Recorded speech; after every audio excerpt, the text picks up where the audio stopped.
much. I'm really, really glad to be here because I still remember those days. I think it was precisely when the war started to explode in ex-Yugoslavia. I even think that I came here as a Yugoslav citizen and I left as a Slovene citizen of the United States. As usual, I'm very grateful to Joan's introduction, not only for this usual flattering reasons. I mean, I really like her, which means the way I would characterize her in my style would be to say, not only you are brilliant, intelligent, not only you did wonderful analysis, but you are also not a total idiot. I can praise you as much as you want, but very few people are not total idiots. And of course, I'm grateful to your introduction, although I have a problem with it. You know, I was always tempted to look backwards, like, whom are you describing with all these big predicates? I cannot, too big for me, cannot recognize myself in them. But then I remember, yes, I know it's my old joke, but here it deserves to be mentioned. I remember that this kind of a gap that you feel when somebody talks about you, between your miserable empirical identity and the big image of symbolic identity projected there, and then you say, am I really that? You caused in me this. I felt like Juliet. Oh, am I that name? You know, that stuff, no? In psychoanalysis, we call this symbolic castration. So now I understand why many of my friends call Joan a castrated bitch, but that's another question. As to, okay, we can go on in this style. I cannot resist, you know. If Oscar Wilde couldn't resist anything but a temptation, no?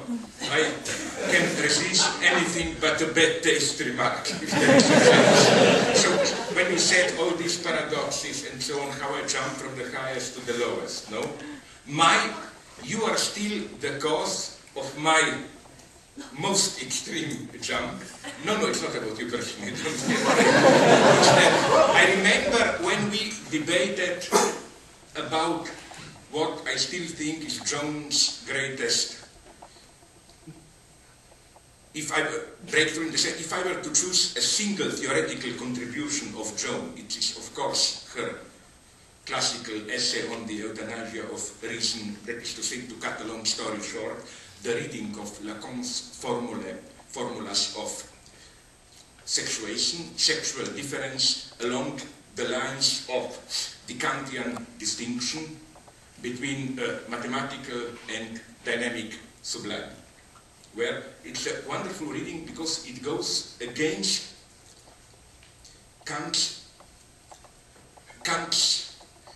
theory itself, in the sense that you probably know that in his early pre-critical writing on beautiful and sublime, Kant does sexualize sublime, but not along the lines mathematical versus dynamic, but along the lines of simply sublime versus beautiful. To cut a long story short, men are sublime, women are beautiful.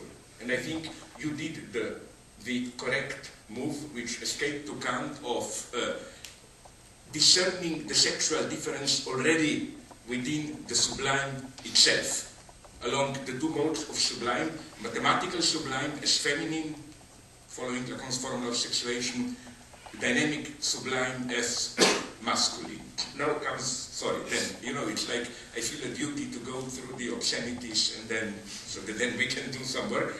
Then, in one of my books, I put down a note as a note of how at some stupid conference they were bothering me, but this is madness, give me an example, does this really work, and so on. That the sexual difference is inscribed into this difference of the two types of sublime. And then, well, I never have problems with providing obscene examples. I did provide an example which, amid uproar and attacks on me, people admitted it works. Now, I warn you, this is really nasty. What is the usual mistake of men? I read this in a manual, apropos of the practice of cunnilingus. that when you are in the middle of it and you hear this, sorry, I cannot imitate it, this more from the woman, usually, typically, man's mistake is to take this more in a dynamic way. Like, lick it, suck it more forcefully, bite it more. But it's a male misunderstanding, but I was told women usually mean it in mathematical way. More in the sense, go on mathematically indefinitely.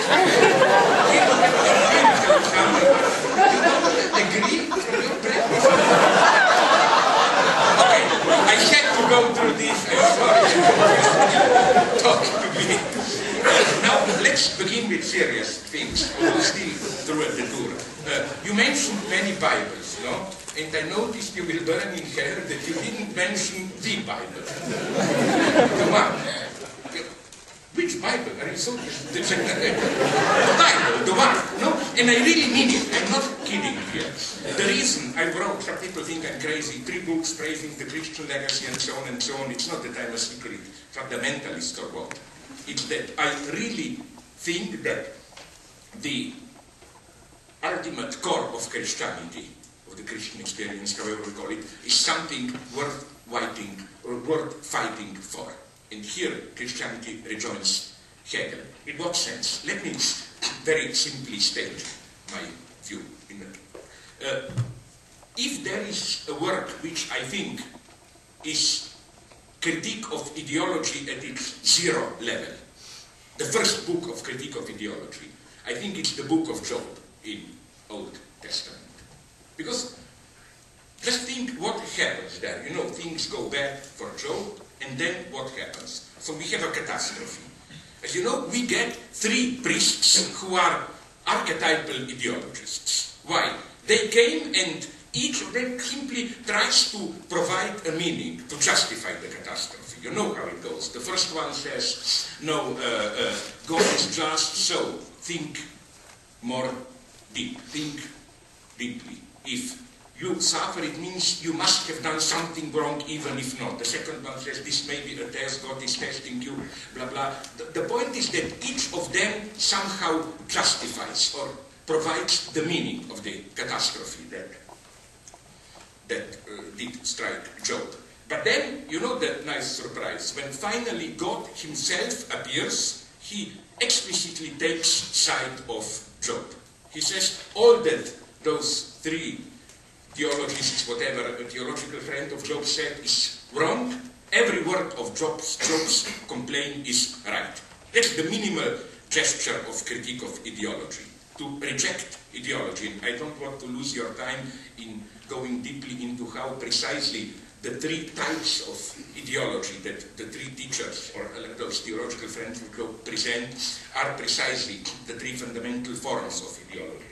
What is even more important is what goes on then. You remember how what happens then is that Job nonetheless asks God, okay, but still the question is why this catastrophe and so on. And here we should read the Bible really closely, because the standard reading is that